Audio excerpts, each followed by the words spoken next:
Grand Canyon traffic, Cirrus 804 Sierra Golf, is at 10,500 at the Nanahuac Peak Mesa. Grand Canyon traffic. Hello aviators, my name is Jason Miller, a full-time career flight instructor. On the Finer Points channel, you can join me as I bring you tips and tricks that I've learned from 20 years on the flight line. All right, aviators, I'm here on the last airplane camp trip of 2023. I'm here in the beautiful canyons of the Southwest. We're at Monument Valley, Utah. Once a year, we bring about 13 airplanes, 25 or 30 people out here, and we do survival training, a lot of low altitude canyon flying. We teach all of the safety procedures for doing that in this area. And you know, one of the main features, one of the most beautiful parts of the United States is the Grand Canyon. And a lot of folks who come out want to learn how to fly the Grand Canyon. So that is a feature of this trip. There are special flight rules in the Grand Canyon. It is a SFRA. It's a special flight rules area. And in this video, I'm going to show you this portion of the canyons of the Southwest trip. Let's talk about how to fly the Grand Canyon safely and legally. Real quick before we do that, if you haven't seen what we do on these 3 trips every year, I'm so proud of Airplane Camp. We've been doing this since 2011. And it's all about going into different environments, learning how to fly there safely, contingency plan, and do some survival training in style. Some of our prior guests have made videos. If Bruno from the famous Fly with Bruno Instagram channel was with us this year on the mountain trip. This is easily the most beautiful flying I've ever done.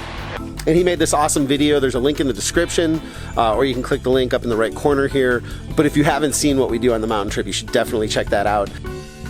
So if you were here with us on the canyons of the Southwest, on the very first day, we would start with a pre-flight briefing about how the Grand Canyon SFRA works.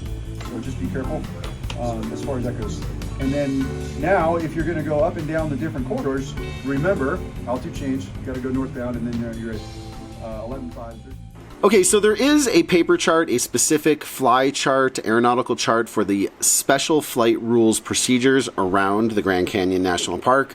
Most of the EFBs, if you zoom in, will actually show that data, as you can see here. And there's really 3 main things to remember. You never fly in the shaded areas here. Those are no-fly zones. You always monitor the frequency for whatever sector or corridor you happen to be flying through. And you're monitoring it and you're self-announcing, you know, Grand Canyon traffic, Cessna 236 Sierra Papa, northbound through Fossil Corridor, 11500, that kind of thing. Grand Canyon traffic, Cirrus 804 Sierra Golf, is at 10,500 at the Nanahuac Peak Mesa. Grand Canyon traffic.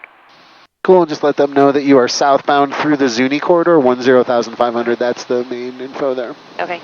And the last thing you'll have to remember is the altitudes. When you're southbound, they want you at 10,500, that's 10,500 or 12,500. And when you are northbound, you are at 11,500 or 13,500.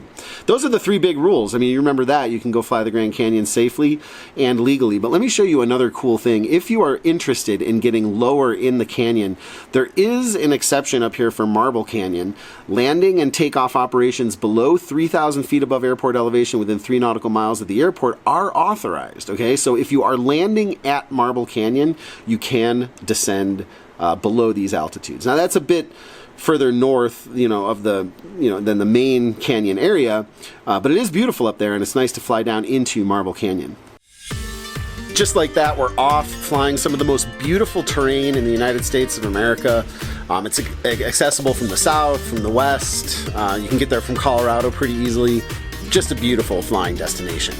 And Peter, how's the ride through Dragon at your altitude?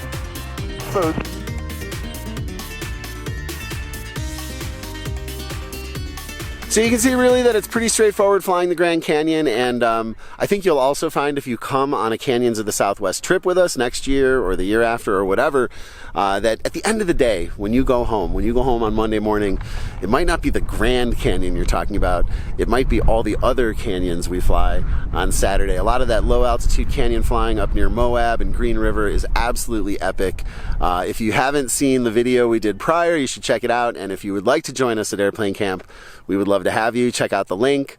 Huge thanks to the sponsors and to the patrons. Without that support, these videos just wouldn't be possible. Remember that when you renew your AOPA membership, you should select Pilot Protection Services. Leave a comment below, hit the like button, subscribe to the channel, hit that little alert bell so you get notified of uploads. Most importantly, until I see you again, be safe and fly your best.